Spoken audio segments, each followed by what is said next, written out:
here's the thing. We're all in the same boat. We all live on a very polluted planet. We all have people in our lives that we've lost to serious illness. We have people in our lives that are sick. We ourselves are sick, maybe. Our families maybe aren't as healthy as we wanted them to be. And we actually can't afford, in my mind, to argue about, well, I got results on this and you're wrong. And I mean, if you want to have a fight on Facebook about this, I guess you can do that. But as a scientist, I look at the facts and I look at the long-term safety. So the way I'm going to approach this really is, no messing around, but really coming from a place of compassion, because it's so hard. I mean, it's almost going to make me cry as I'm talking about it.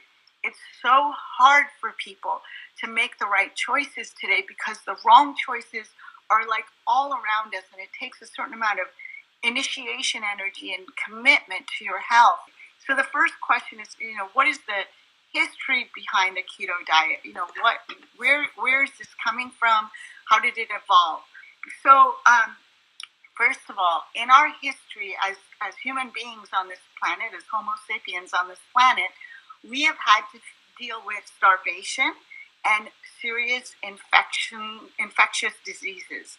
And out of those two situations are where our body can go into a natural ketosis. One is absolute starvation, and then you sort of run out of sugar that is stored in your body, in the liver and the muscle, in the form of glycogen. When your glycogen stores are completely depleted, then the body starts to burn fat as a source of energy to prevent you dying. And the other is real illness, because when you have a serious infectious disease and your immune system is challenged, more often than not, the body shuts down the appetite so that you don't eat because it's busy. It can't sort of fight a serious infectious disease as well as bring in more foreign items through what you're eating, and you just can't digest and all of that. So all of those functions go away. So in these very serious situations, your body goes into ketosis. And that's fine, but the keto diet is not that starvation, even though you're trying to throw yourself biochemically into the same situation as absolute starvation, 0 calories, as well as serious illness. Now, in the 1920s, they noticed that maybe during infectious disease or something, people with epilepsy had fewer seizures. So basically, in the 1920s, we realized we could deal with some of these brain conditions where people have seizures by putting them on a ketogenic diet. And another condition is with obesity. In the 60s, they realized that some people were losing weight by going on a low carbohydrate diet. That was when the first time we started to learn about, lowering the carbohydrate. Now, this is where things get a little bit tricky, because low carb can mean good or bad depending on, how far you take it and what kind of carbohydrates we're talking about. So when you replace processed carbohydrates, so 2 kinds of carbohydrates are really bad for you. One is refined sugar that you find in like sweet drinks and things like that, even alcoholic beverages, just sugars, simple sugar.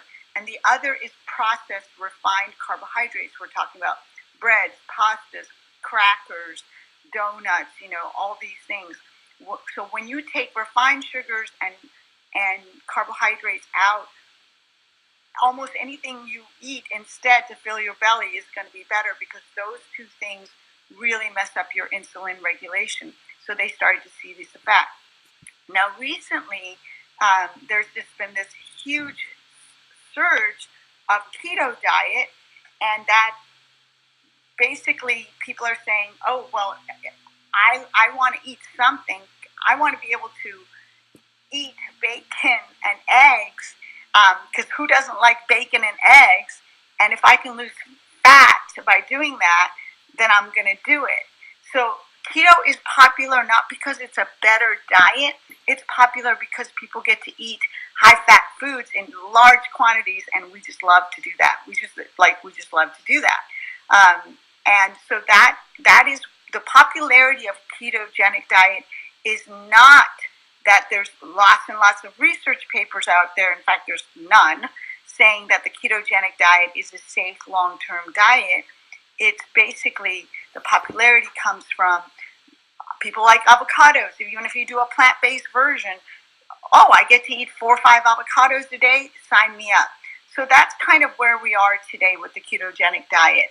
Now, if you're starting to lose weight, the next question that basically Nicole came up with is, why do people lose weight? So this is a critical thing to understand. What kind of weight are we losing here? The first thing that we lose is glycogen stores from our liver. So glycogen is a chain of sugars that we store in our liver and in our muscles. The liver stores it for our brain because our brain is a sugar hog. It's always burning sugar to make ATP to function. So the brain requires the most amount of sugar, and then our muscles, and then our organs. Every cell in your body burns sugar for energy. So the body works very hard to maintain glycogen stores as a way so you always have some energy so you can run around and do things. And if you think about all the things that your body's doing, sometimes you're resting, sometimes you're working, sometimes you're in a creative endeavor, sometimes you're exercising moderately, sometimes you're exercising intensely.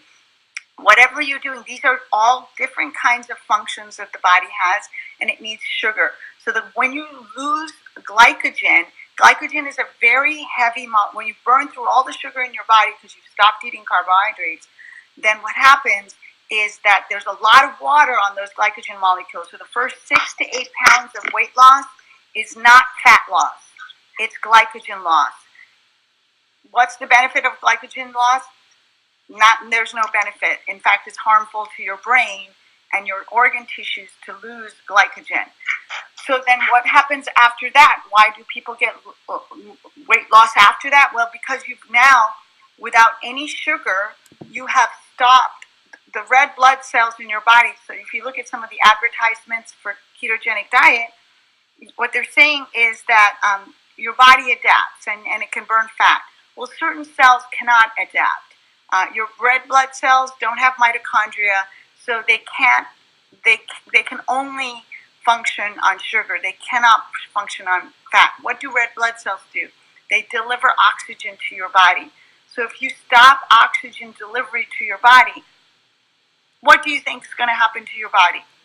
You're going to start to lose the ability to function. The cells are going to eventually lose functionality, but certainly repair. Repair is something we do every single day. We repair our tissue. If we stop the ability to repair tissue, what you have is loss of lean mass. So back to the question, what are you losing? Short term, you're losing glycogen and water. There's no advantage to you long term. You're not going to fit into a better dress because of that. And then you start to lose lean body mass because your body cannot repair. You're not building bone density. You're not building lean body mass, muscle tissue, organ tissue. So what you're losing is not body fat. You do not, I can't stress this enough, you do not really lose body fat on ketogenic diets unless your diet is very, very extreme in processed carbohydrates. There can be some short-term insulin regulation and you can lose a little bit of fat, but let's say you lost, just to give you an example, if you lost 20 pounds, chances are maybe less than 1 pound of that was fat loss, and the rest of it was glycogen loss and lean body loss. Why is that bad? Because it slows down your metabolism, and your body's hormone system gets a little bit out of whack, and it really messes up your metabolism to lose lean body mass, because your lean body mass it creates your metabolic rate, because you have to keep your lean body mass at body temperature. So it creates like your ability to burn fat for energy. So you're reducing your metabolic rate. And that's where the long-term damage really comes in. So if you just judge this diet by getting on the scale, you're not, like another thing that came up was that, hair loss. Well, hair loss is an indication of lean body mass loss eventually down the road, or happening simultaneously, because if your body can't maintain lean body tissue, it's certainly not going to pay attention to the growth of hair and nails. Growth of hair and nails is an indicator of nutrient luxury. And on a ketogenic diet, the other main challenge is you're not getting the essential nutrients you need to protect and rebuild your tissue, and you're also not getting the phytonutrients you need to turn on the enzymes that would turn on the genes that would help maintain and repair your body. And what happens over time is that there are special kidney functions and liver functions that require glucose, and so you have loss of liver function and kidney function. Those are the first two organs to really go, and also heart tissue and brain tissue. For me, the scariest part probably of the long-term damage is actually your brain tissue, because on a ketogenic diet you are supposed to do there's different variations, but huge amounts of fat, 60 to 80%. There's different versions out there.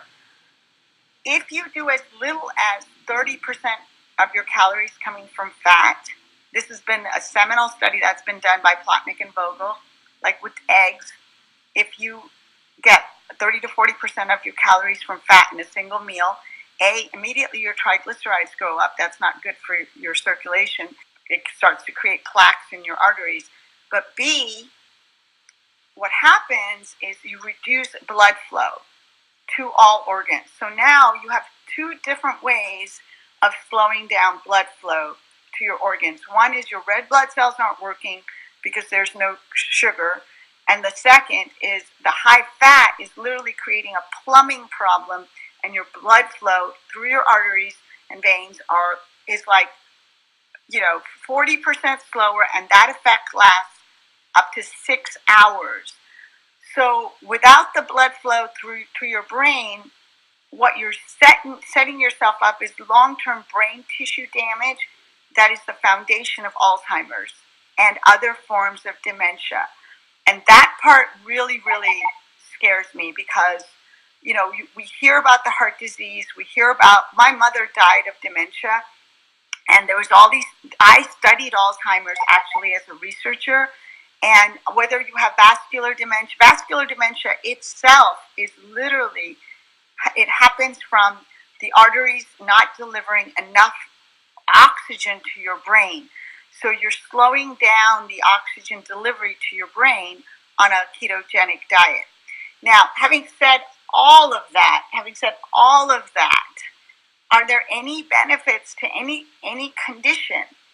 Well, if you really search high and low for a small benefit here and there, as I said, if somebody's diet is really all I don't know, if you're eating donuts and just processed carbohydrates all day long, and you stop that, and then you'll have a slightly better insulin regulation, because now you've been able to basically reduce that insulin hyperinsulinemia, basically.